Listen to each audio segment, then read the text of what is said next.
Oke, bismillahirrahmanirrahim. Assalamualaikum warahmatullahi wabarakatuh.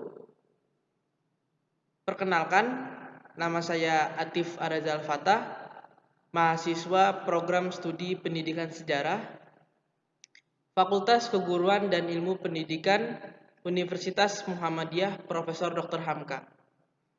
Saat ini, saya sedang melaksanakan tugas akhir semester atau PLP, pengamatan lapangan persekolahan.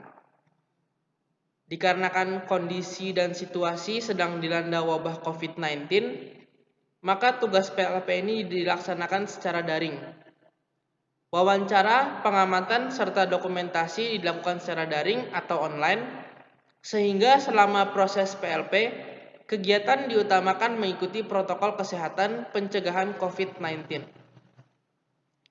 Sebelum video ini dimulai, saya hendak mengucapkan rasa terima kasih tak terhitung kepada Kepala Program Studi Pendidikan Sejarah Bapak Hari Naredi, MPD, beserta jajaran yang turut mensukseskan program PLP secara daring. Tak lupa kepada pimpinan Fakultas Keguruan dan Ilmu Pendidikan, Bapak Dr. Despian Bandarsyah, MPD, serta pimpinan universitas yang turut mendukung terlaksananya program PLP ini. Selamat menyaksikan.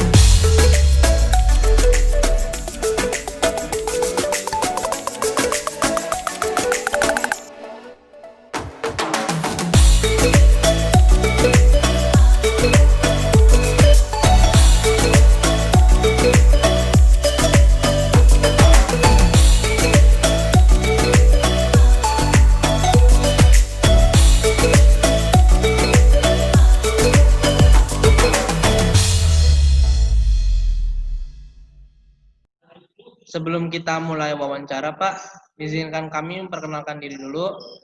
Kami dari kelompok pengamatan lapangan persekolahan atau observasi dari UHAMKA, khususnya Prodi Pendidikan Sejarah.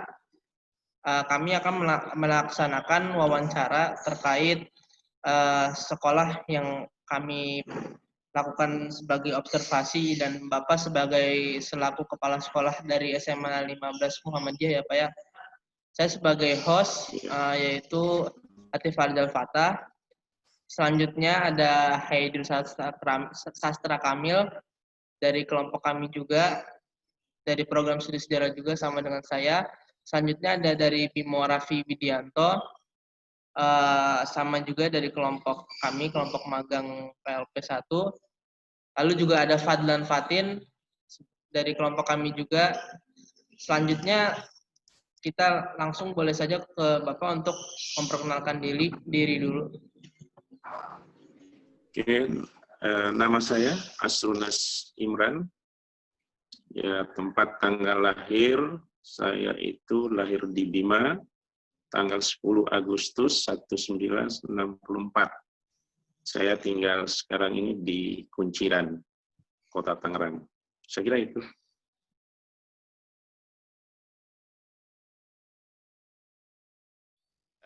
Tentang pengelolaan administrasi sekolah yang baik ya. Tentunya kami memiliki sistem pengelolaan administrasi yang baik. Itu tercermin dari hasil akreditasi sekolah. Akreditasi sekolah itu adalah penilaian yang dilakukan secara komprehensif dari unsur eksternal sekolah. Unsur eksternal sekolah itu siapa saja? Itu ada pengawas sekolah, ada unsur dari perguruan tinggi, ada juga dari unsur lembaga-lembaga pendidikan yang ditunjuk oleh BNSP ya, Badan Nasional Standar Pendidikan. Nah itu, dari hasil itu kami memperoleh nilai akreditasi A. A itu kategori sangat baik, yaitu dengan nilai 95. Jadi, itu berarti menunjukkan bahwa administrasi sekolah kita itu sudah berjalan berjalan dengan baik dari segi keuangan maupun administrasi siswa. Administrasi keuangan itu terkait dengan penggunaan dana-dana baik yang dari masyarakat, yang melalui SPP maupun uang pangkal, itu dana masyarakat namanya. Kemudian dana yang dari pemerintah yang diberikan melalui BOS. Nah, itu kami kelola dengan baik untuk kemajuan sekolah yang saya pimpin. Gitu.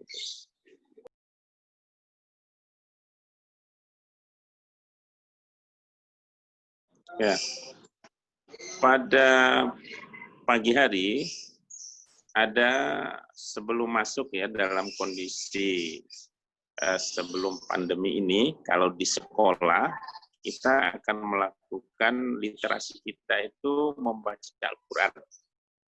Membaca Al-Quran itu tidak hanya membaca Al-Qurannya, tetapi maknanya dan terjemahannya kita baca. Kemudian kita akan mencoba menggali dari yang sudah kita baca itu, apa sih sesungguhnya makna yang terkandung di dalam Al-Quran itu. Nah, itu literasi kita, jadi membaca sambil memahami makna yang ada.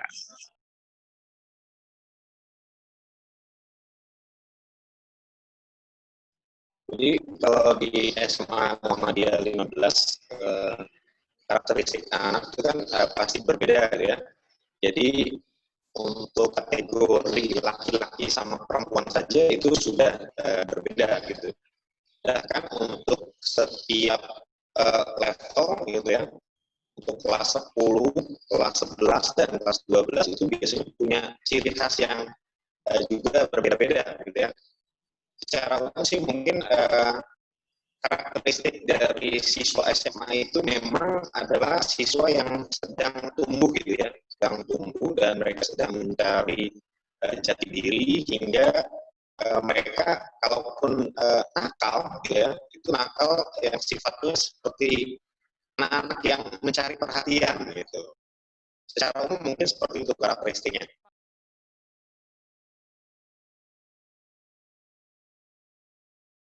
Untuk tata tertib dan tingkat kedisiplinan siswa, suaranya kedengeran nggak? Kedengaran Pak, jelas Pak, jelas. Oke. Jadi di sekolah SMA Muhammadiyah untuk tata tertib itu sebenarnya sudah ada gitu ya, yang tertulis maupun kemudian yang tidak tertulis gitu ya, diungkapkan oleh guru-guru gitu ya. Jadi setiap guru mata pelajaran biasanya punya tata tertib sendiri gitu untuk mata pelajarannya. Tapi secara umum SMA Muhammadiyah itu punya tata tertib yang juga mengatur tentang bagaimana anak-anak masuk sekolah pada pagi hari, kemudian tingkat kehadirannya seperti apa, kemudian tingkat keaktifannya dalam mengerjakan tugas dan seterusnya, itu sebenarnya sudah ada gitu ya. Tapi memang di setiap anak itu memiliki penerimaan dan prakteknya berbeda-beda. Ada yang kemudian anak yang mungkin sudah terbiasa disiplin di rumahnya, maka di sekolah pun kelihatan disiplin. Tapi kalau anak-anak yang kemudian mungkin di rumahnya lebih longgar gitu ya aturannya, kemudian tidak terlalu menekankan kedisiplinan, maka si anak pun di sekolah akan seperti itu. Gitu. Jadi tata tertib pasti ada di SMA gitu ya, di sekolah. Tapi tergantung siswanya dan kadang-kadang itu adalah bawaan dari rumah.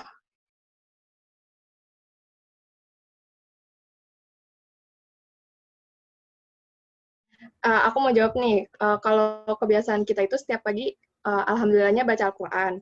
Terus tuh nanti ada satu orang yang baca terjemahan keseluruhannya, terus nanti ada 2-3 orang yang nyari kesimpulannya. Jadi kita bukan cuma baca, tapi kita juga harus memahami, kayak gitu sih Kak, kalau kebiasaan tiap pagi. Terus nanti ada jadwal sholat duha, dan jadwalnya itu sebenarnya nggak tetap, tapi jadi bikin kita tuh jadinya sholat duha tiap pagi gitu Kak.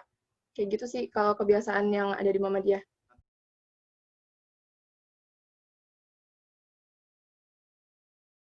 Saya mau menjawab. Ya, boleh. Jadi, alhamdulillah semenjak saya sekolah di situ, saya ikut ekstrakurikuler basket. Saya ikut untuk menyalurkan hobi sih, Bang. Dari SD udah hobi main basket. Terus juga kata guru dari sana, kita harus memilih salah satu ekstrakurikuler untuk nilai kenaikan kelas. Jadi saya milihnya basket di sana. Kalau intrakurikuler belum pernah ikut sih. Ya, boleh silakan. Saya kan Ah. ikut Eskul Rohis. Nah, motivasinya sih biar ngajak kebaikan aja gitu, ngajak kebaikan supaya bisa mengingat Allah gitu. Terus bisa lancarin baca Quran juga. Kalau masalah tambah nilai sih, biasanya kalau Rohis itu ditambah nilainya itu di Al-Islam, bahasa Arab, sama kemuhamadiyahan. Jadi kalau ada yang kurang di antara itu bisa ditambahin. Oke. Sebelum menutup video hasil PLP, saya hendak menyampaikan bahwa hasil video yang sudah dipresentasikan merupakan hasil keseluruhan dari proses pengamatan. Wawancara yang dilampirkan merupakan atas dasar persetujuan pihak sekolah maupun persetujuan bersama antara pewawancara dan siswa-siswa yang menyetujui wawancara PLP. Saya menyampaikan permohonan maaf sebesar-besarnya apabila dalam proses pembuatan atau penugasan PLP terdapat kekurangan. Semoga kritik dan saran bisa disampaikan dengan baik sehingga saya mampu memperbaiki kinerja ke depan. Itu saja yang saya sampaikan, kurang lebihnya mohon maaf. Billahi fisabilil haq fastabiqul khairat. Assalamualaikum warahmatullahi wabarakatuh.